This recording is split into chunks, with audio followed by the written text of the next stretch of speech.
now about housing agency. It's house hunting in Osogbo, from the point of view of an estate agent now.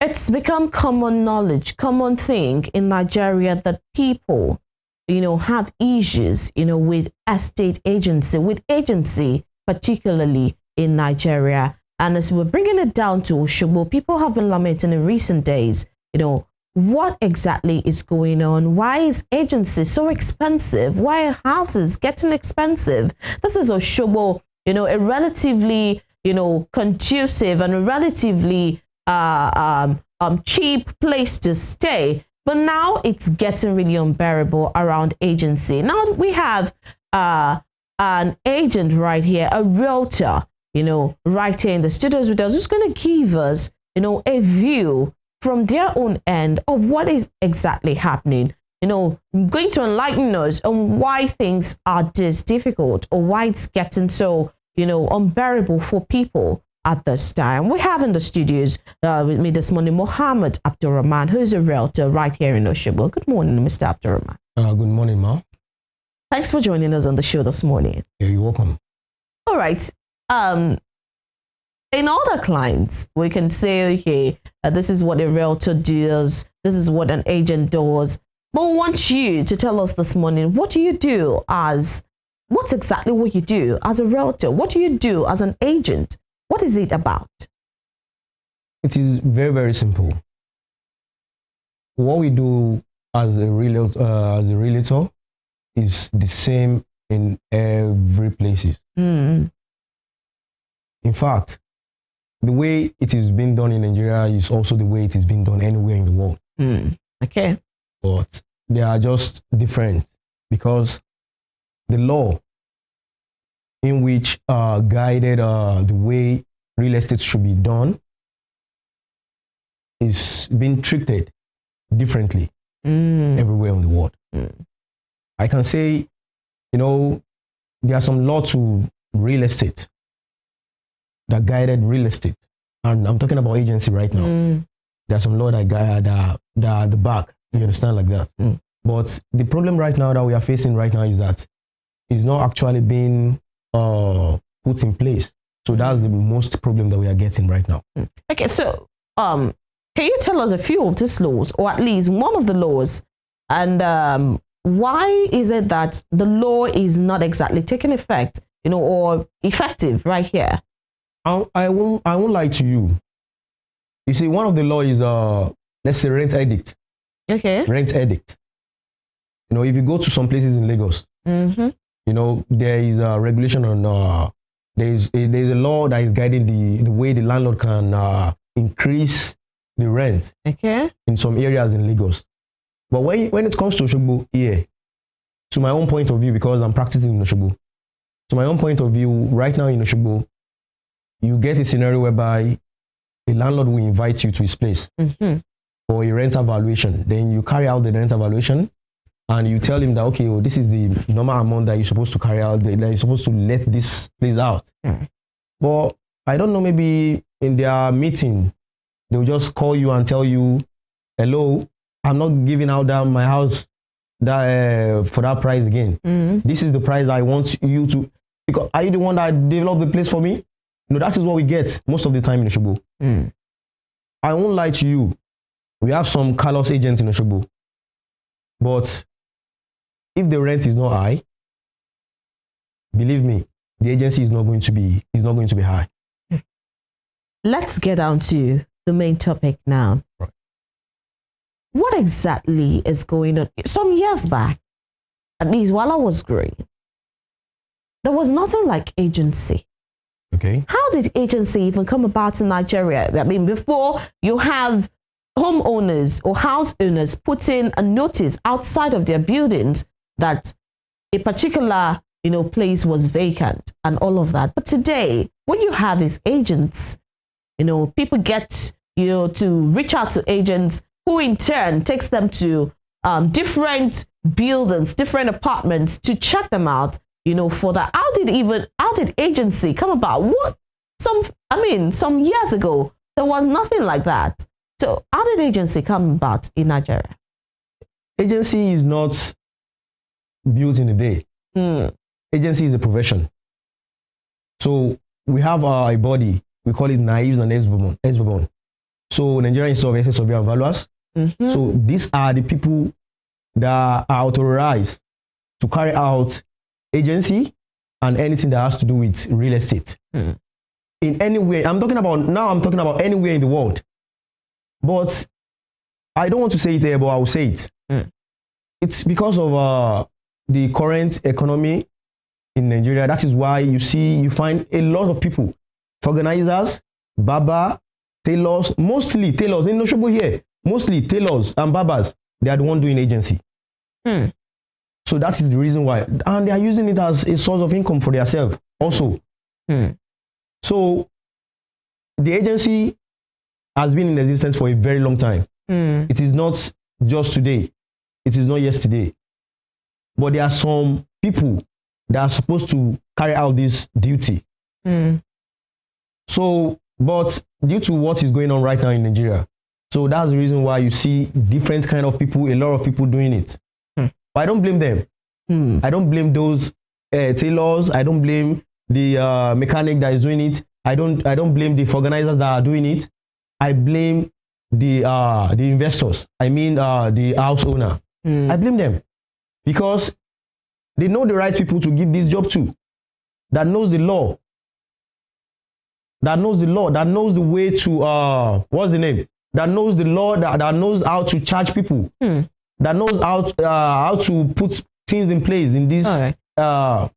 I want to ask you, do you, as agents, as realtors, do you have a regulatory body? This is what I mean. For broadcasters now, we have the NBC, who regulates, our practice, what we do.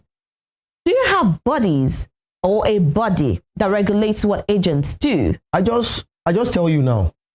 So there is knives and there is ex-bourbon. Okay. So the knives is Nigerian Institute of Estate Survey and they do the job of regulation. This law has been made. There's a law. There's a law to everything in real estate. But the realtors follow those laws. I'm talking about the professional estate survey and valuer. If you give your job to professional estate survey and valuer, you see the impact of the law. But when you give it to a random mechanic, a random agent to help you to manage your building, an estate surveyor and valuer, does it do the same job as an agent?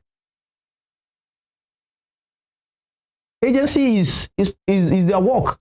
So agency is their work. The work is wide and diverse for real estate survey and valuers. Okay. But agency is part of their work. All right. Now, I want you to take us through the process of what an agent does. For example, you people have this fee that you charge for going to check out an apartment. I don't know what you call it now, but you have this fee. It's not the same for everyone. Why is it like that? I mean, why is there no regulation? And then let's start from there. I just tell you right now. When you go to a mechanic that turns to agent, that you need an apartment, is going to bring out everything that is going to favor him. But when you go to the right channel to get an apartment, so how do you get to the right channel? And what's the right channel? You make requests that you needed a professional. Yes. What's for journalists? All right. We have broadcasting houses where you can go, to actually meet, practicing professionals. But how do you tell this one that you're saying, a roadside mechanic or a hairdresser, do you people have, how would I put it now? Do you have this body, I mean, an association, let me put it that way, where people would tell differently if this is a registered agent differently from a person who is not registered, who is just parading himself as an agent? Thank you so much. As a registered estate surveyor and valuer, they are going to use their name, which is one of the most important things. Okay. But to a roadside mechanic that turns to agent, It can just be any name. He can use anything to call himself. So my own is just that at the back you see ESV, or you see like my own now. I'm not a professional yet, but very soon I'm going to be a professional because I'm starting my professional exam very soon. So as for me now, if I want to use it now, I'll say Mohammed Abdurrahman and partners. So these are the way you can notify maybe I'm a professional or not. But someone using an item name, like maybe just a random thing, or maybe all these multi-purpose, something, an agent. Once you see them, you know that this is not a professional. All right. So for the professionals, is there a percentage as to how, you charge, when the house owner says, I'm letting my house at this fee. Agents, add a particular fee. How humongous is that fee? And what percentage how do you calculate what you add such that it will not be too much or too burdensome on people? All right, thank you so much. I wanted to talk about something before we get to that place. In a situation whereby a landlord gave you an apartment and tells you, this is how much I want to let it out, not giving the real estate surveyor and valuer to do his work, maybe calculate the rental valuation of the place, which is not being done anymore in Nigeria. So he gave you the apartment and he told you he's going to collect 10% of the caution fee, 10% of the agreement. Let's say, okay, the agreement is going to the lawyer. Then the agency is 10%. Then there are some other service charge that surrounds what we call house rent nowadays. Now, what I used to do in my own office, let me just come down to that, what I used to do in my own office, so that people will know that it is not all the time that agents had money on this so-called rent that makes it more exorbitant for people that wanted to collect our apartments. What I used to do in my own office is, there was a house I let out recently in Osogbo. The rent is 1.2 million. The normal service charge for professional service charge supposed to be a 10% agreement, which is going to serve for the agreement between the landlord and the tenant, and the 10% agency, then probably caution fee. But in the normal service charge law, agency fee is always negotiable. This is what people don't know. Agency fee is negotiable. If you go to a professional office, they will tell you that this is the rent. So if the place has a caution fee, they will tell you. The meaning of caution fee is maybe when you are going, if you don't spoil anything, they are going to refund you back the caution fee. So that is what the caution fee stands for. So the agreement fee, it's also very, very important. People don't know about that. You need to have an agreement between the landlord and between you and the landlord, so that you know your rights for that particular period of time that you pay that rent, so that you know your rights. So what are these agreements that take place between the tenant and the landlord? There are so many things. So there is covenant between the tenant and the landlord. There must be a covenant, because for that particular period of time that the tenant is going to be occupying that apartment, he has a lesser right. We call it lesser right. Who has the lesser right? The tenant. So, and some of the rights is, the place must be habitable for him.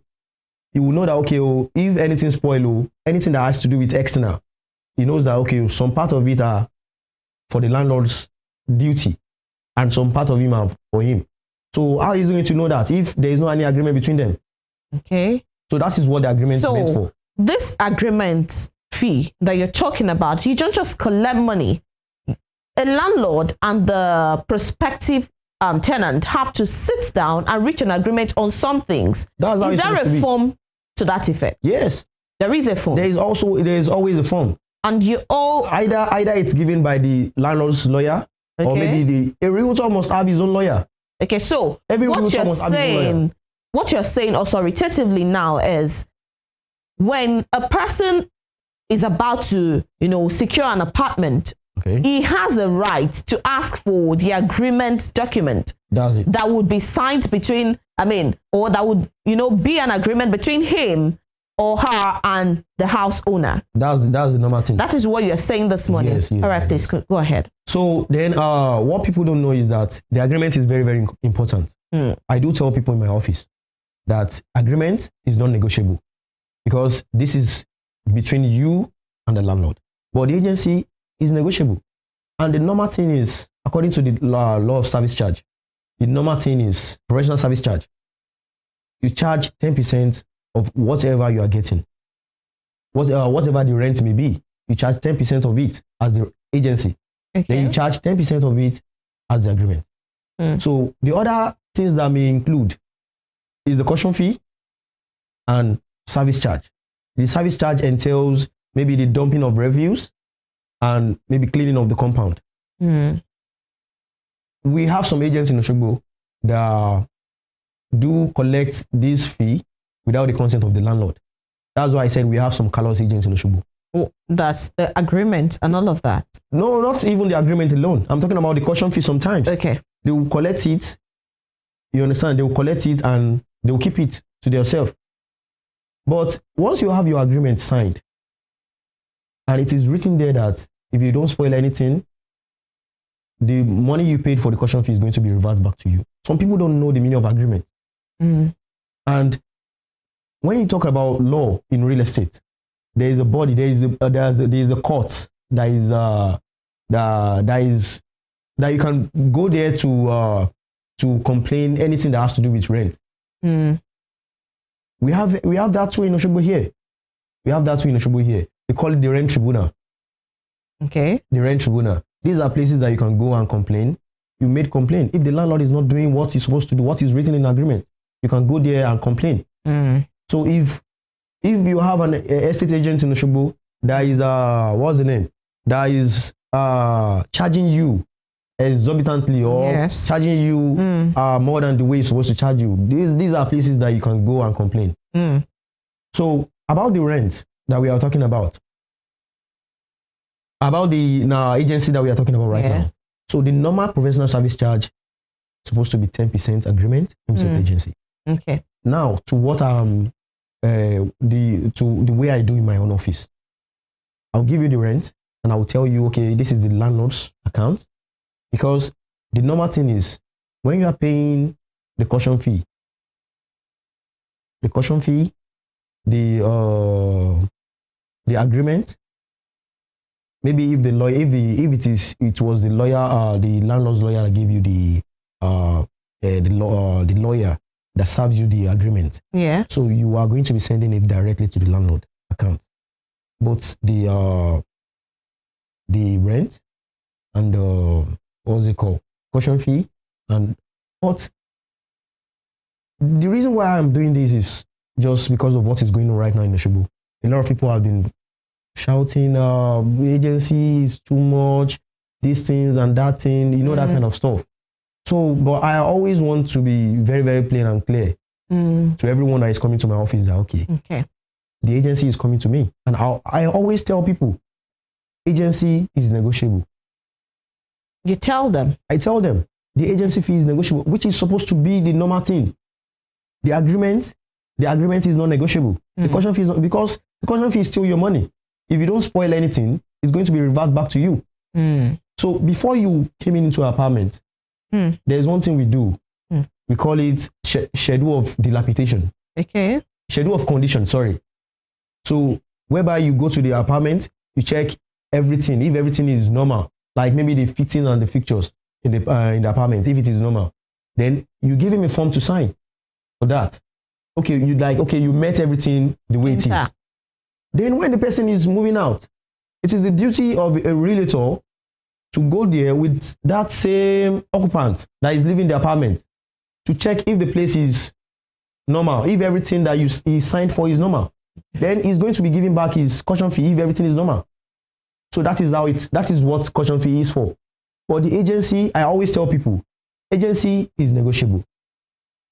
Agency is negotiable. And now, for people that don't know that, agreement is very, very important. Now they know. Because a lot of people will say, what's the agreement? It's very, very, so that you know your right. And you'll be paying for it. So that you know, because I know right now in Osogbo, we have a lot of agents that collect agreements and they don't, even the form is not even being signed by the lawyer. They just collect it based on they want more benefit to themselves, which is not right. So the most important thing, the best thing is you have a lawyer to yourself that serve you an agreement, so that if anything occurs later, because you don't know who you are giving house to, no matter how inspection you carried out on that person. So the best thing is for you to have a lawyer, a genuine lawyer to help to serve you a form to give to your clients. So that's the most important thing, so that you too will not be in problem later. Because you can have any problem with the occupant anytime. So that is that on these charges. So if you go to a professional, it will tell you that it's charging 10% on every. As a professional, they charge 10% on 24,000 if you are collecting a room, just an ordinary room. They will still charge you 10. I'm talking about professional now. They will charge you 10% agency and the 10% agreement too. We all know 10% of 24,000, right? That's 2,400.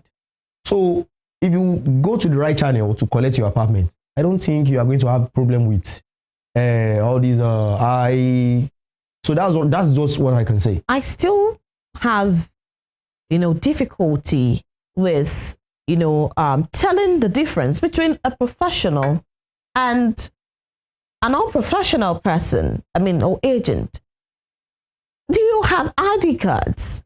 Do you have, because it's really hard to tell who a professional is, and it seems that the unprofessional ones have taken over the state.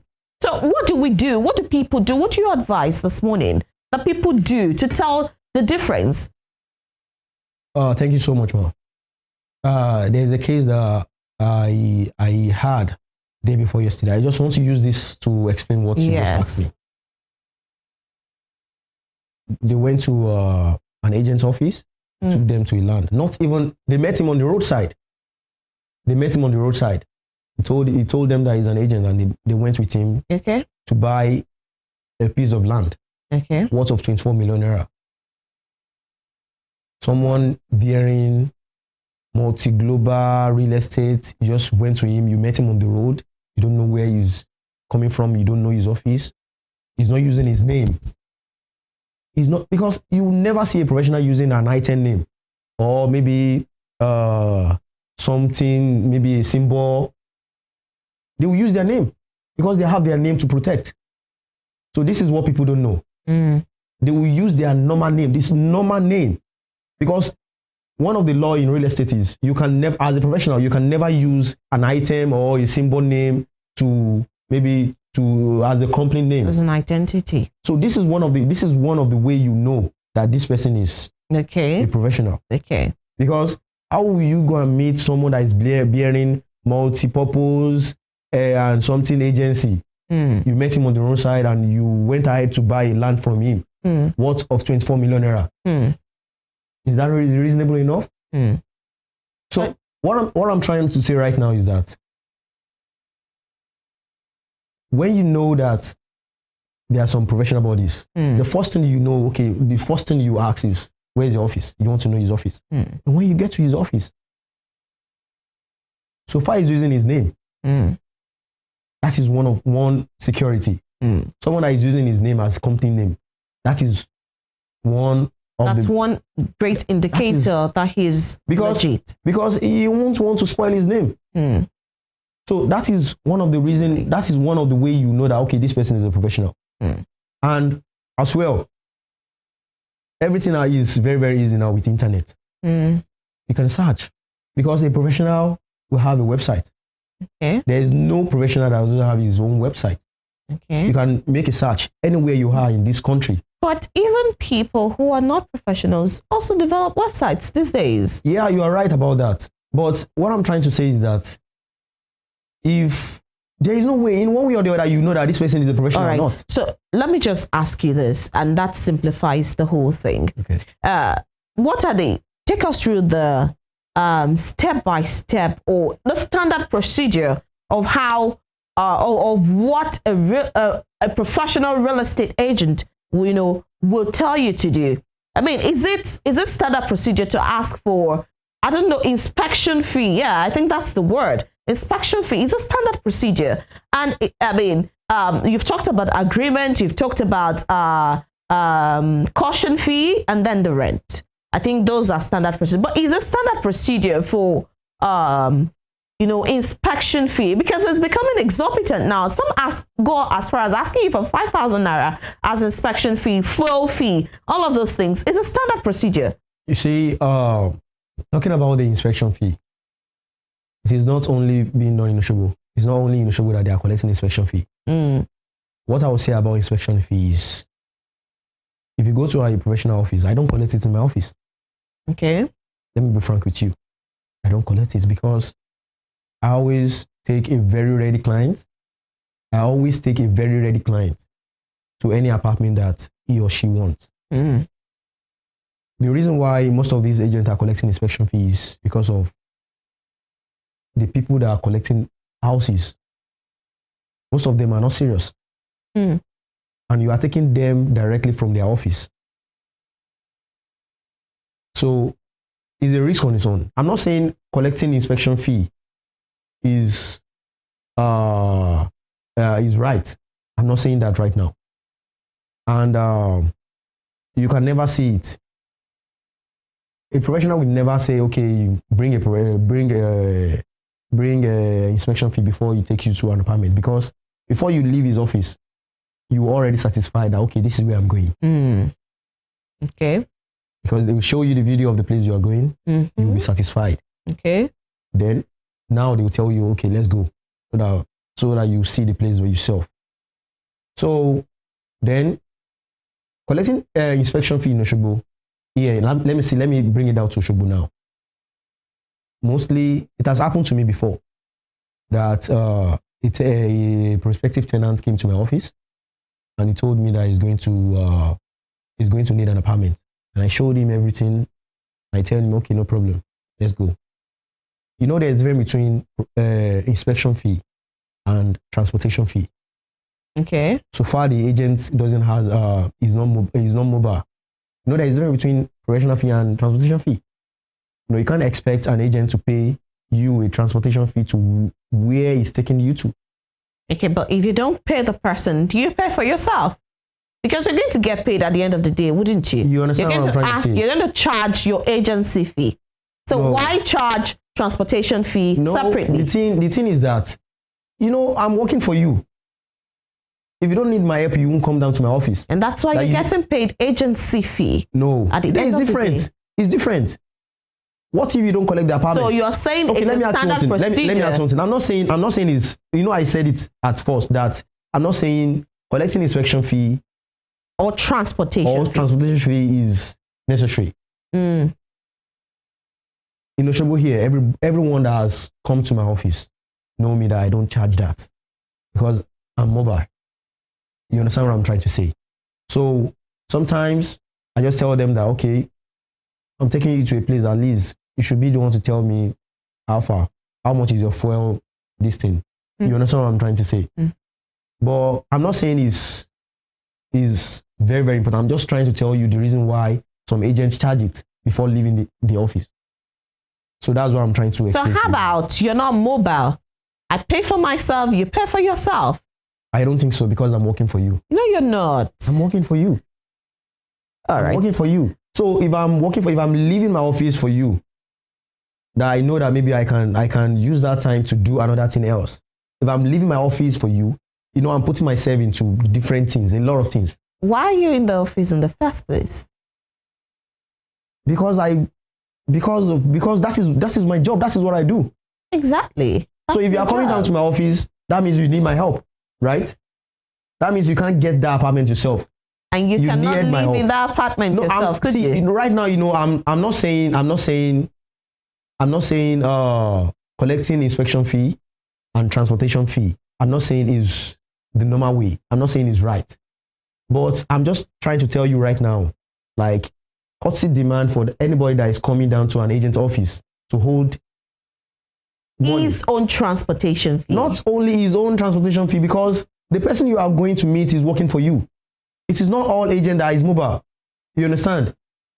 So, but right now in Osogbo, I won't lie to you. The problem they are facing right now in Osogbo is that the house owner, the investors are not giving out their properties to the professionals. So this is what we are facing. The house owner, the investors are not giving out their properties to the professionals. So that's the problem we are facing right now. So that is why you see a lot of people complaining about the inspection fee they are collecting is too much. I won't lie to you. If the thing is done professionally, you won't hear all these things. Thank you so much, Mr. Muhammad Abdurrahman. We've spoken to a realtor today talking about house hunting right here in Osogbo this morning, and from the perspective of an estate agent. We've spoken with Mr. Muhammad Abdurrahman, who's a realtor. Thank you so much for joining us today. All right, dear viewer, thank you so much for joining us on this episode of Morning Spring on Western Spring Television. This is where we draw the curtain. It is the last day of the working week, and this is Friday, and we hope that you have a wonderful weekend. Have a lovely day. Thank you for joining us today. My name is Temitope Ajijola Oluwala.